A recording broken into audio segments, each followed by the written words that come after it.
ఏంటయ్యా, ఏం చేస్తున్నావు? అన్నం తినకుండా ముద్ద చేసి కింద పెడుతున్నావేంటి? నా భార్య కర్మ పూజ ఈరోజు. నా కూతురు పూజ చేసిందో లేదో, ఆ అవకాశం ఉందో లేదో, ఉన్న దాంట్లో ఏదైనా ఇలా చేస్తే తన ఆత్మ శాంతిస్తుంది. పిచ్చోళ్ళ ఉన్నావయ్యా, ఎక్కడ పడితే అక్కడ ఇలా చేస్తే ఏమనుకుంటారు? పిచ్చాసుపత్రిలో పడితే అయినా ఈ జైలు నుంచి బయటపడవచ్చు అనుకున్నావా? మీరేమనుకున్నా పర్వాలేదు. పైలోకంలో ఉన్న మాధురి నన్ను తప్పుగా అనుకోకూడదు. పెళ్ళావంటే ఇంత ప్రేమ ఉన్నాడు, ఎందుకు చంపావు? నేను చంపలేదు.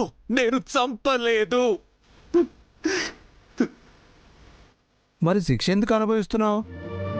నేను నా భార్యను చంపలేదని నిరూపించుకునే అవకాశం, సాక్ష్యం ఏదీ లేక చేసిన పాపాలకి పశ్చాత్తాపం అనుభవిస్తున్నాను. మంచి లాయర్ని పెట్టుకుని బయటపడకుండా ఇక్కడ ఉండేం లాభం? బయటికి వెళ్ళినా నాకంటూ నా కూతురు తప్ప ఎవ్వరూ లేరు. తన కోసమైనా బయటపడాలి, కానీ ఇలా యావజ్జీవ కారాగార శిక్ష అనుభవిస్తే ఏమొస్తుంది చెప్పు?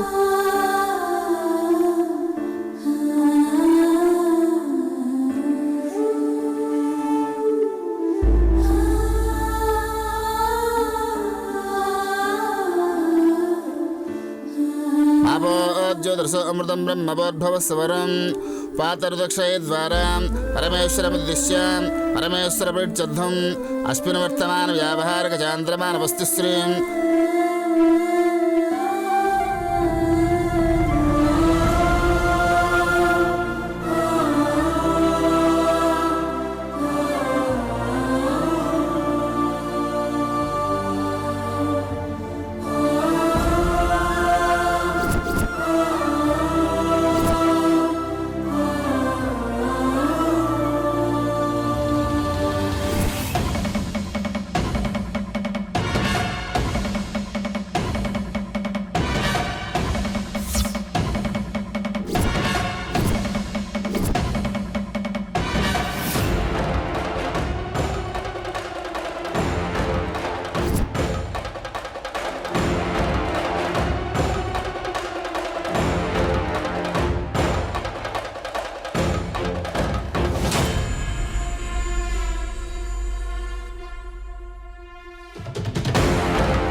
కళ్యాణి ఏం చేస్తున్నావు?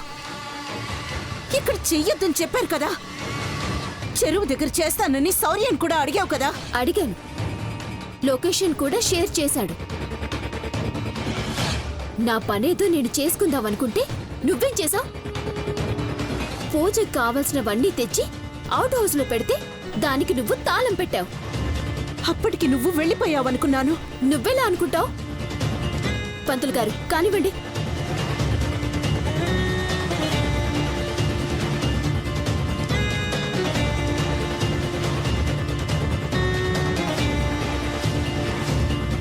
అమ్మా అమ్మా అమ్మా!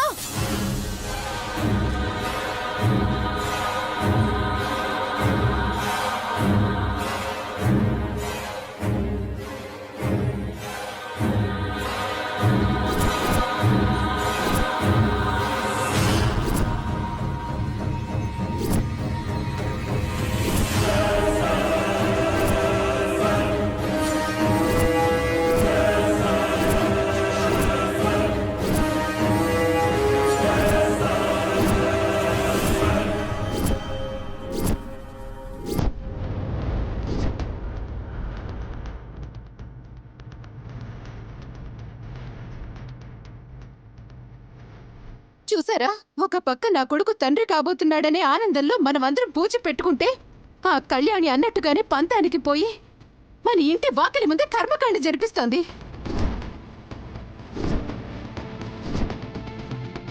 ఇదంతా తెలిసి కూడా ఆ అనుపమ కళ్యాణికి నచ్చ చెప్పకుండా ఇక్కడ పూజ వదిలేసి అక్కడ కర్మకాండకి పెద్ద మనిషిలా హాజరయ్యి ఆవిడి గారి దత్తపుత్రికతో దగ్గరుండి ఎలా జరిపిస్తుందో చూడండి.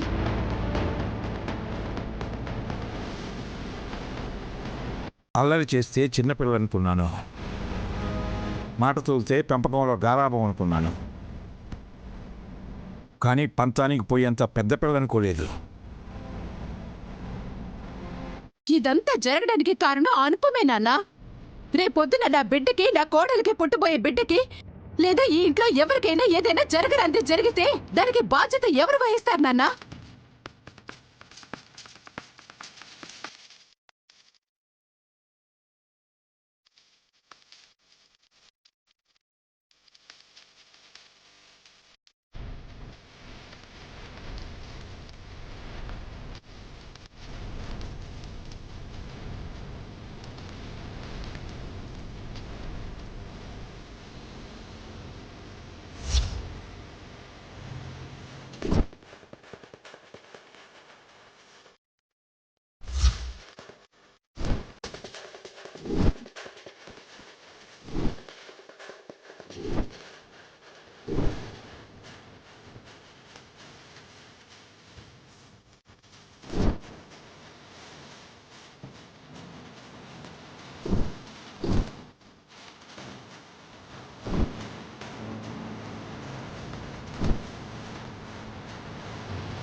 అయ్యో, అమ్మ నాన్న అందరూ ఇటే వస్తున్నారు.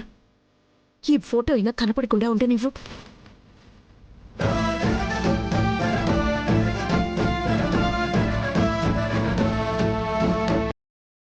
ఎందుకు అలా చేస్తున్నావు? మా అమ్మని ఎలాగో వాళ్ళు చూడలేదు, కనీసం ఫోటోనైనా చూడనివ్వు. లేదు లేదు, మీ అమ్మ ఫోటోకు దిష్టి తగలకూడదు. ఇలా కూడా ఉంటుందా పంతులు గారు? నన్ను ఎరికించకమ్మా, అసలే ఇంటి ముందు చేస్తున్నాను. ఏమనుకుంటారో అని నాకు టెన్షన్గా ఉంది.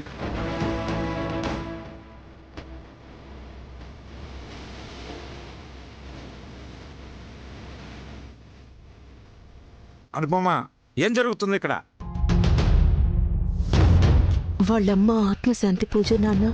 ఇలాంటివి ఇక్కడ జరగకూడదని శివ హెచ్చరించినా కూడా ఇలాగే చేస్తున్నారంటే ఏమిటి ధైర్యం? పిండ ప్రదానం కార్యక్రమం నాన్న. నా కోడలు గర్భవతి అని నీకు తెలుసు కదా అమ్మాయి, ఎందుకిలా మొండిగా చేస్తున్నావు? అనుపమమ్మని అనాలి. ఆ అమ్మాయి ఏం చేసినా ఊరికే ఉంటుంది. నేను చెప్పినా కూడా వినలేదు. ఆ ఫోటో వాళ్ళ అమ్మదా?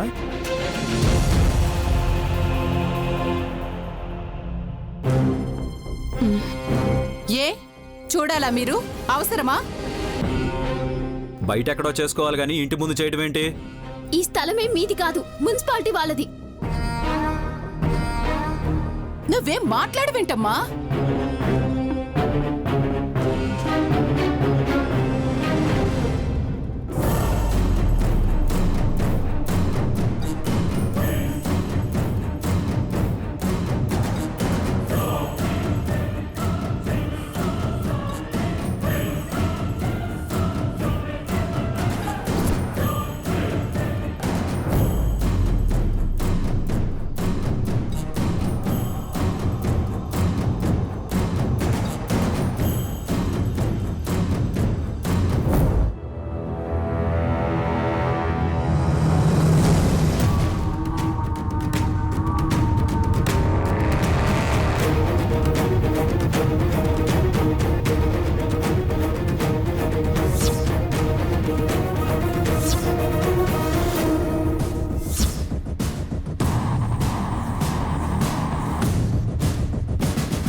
దీపం పూజ పూర్తయ్యేంత వరకు కొండెక్కకూడదంటే నూనె పోస్తూనే ఉండాలి.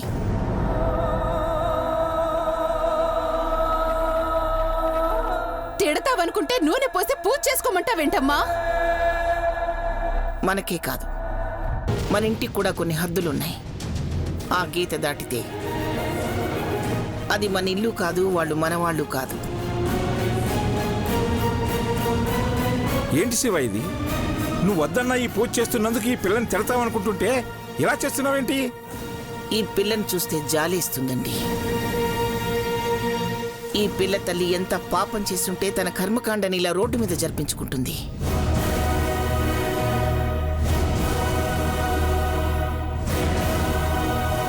ఈ పూజ పూర్తయ్యాక ఎట్టి పరిస్థితుల్లోనే ఈ పిల్ల ఇంట్లో ఉండకూడదు.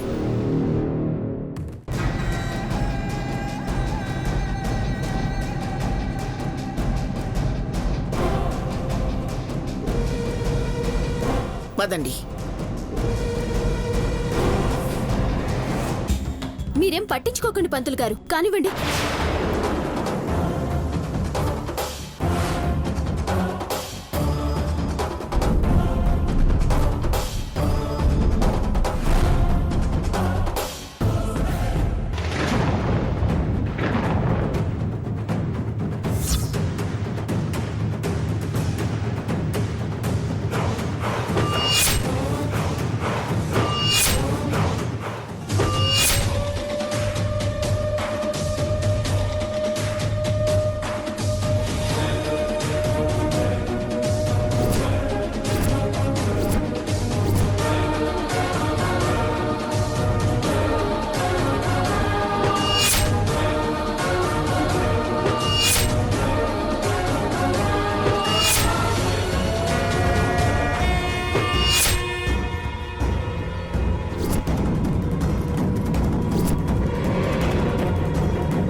వెళ్ళిపోండి.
కళ్యాణి ఎవరనుపమా?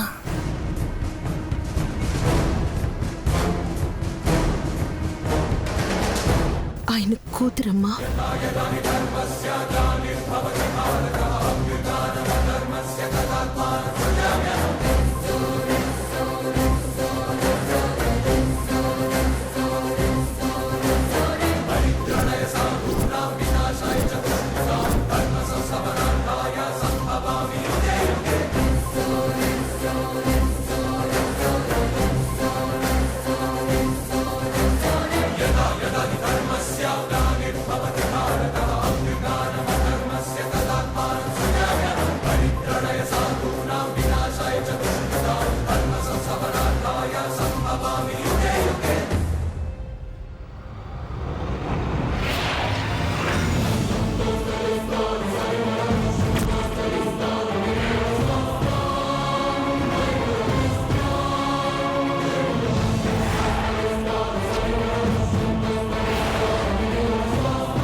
నమ్మిన వాళ్లే ద్రోహం చేస్తారనడానికి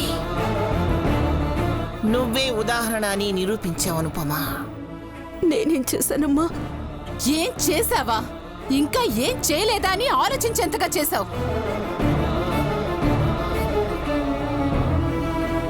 ఎందుకమ్మా నా చెల్లెలు చనిపోయిందన్న విషయం చెప్పకుండా దాచిపెట్టావు?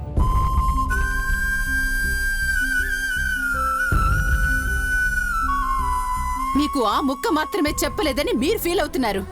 మా దగ్గర ఏ విషయమూ చెప్పలేదని, పైగా ఇన్ని నాటకాలాడిందని బాధపడుతున్నామండి. ఫ్రెండ్ కూతురంది.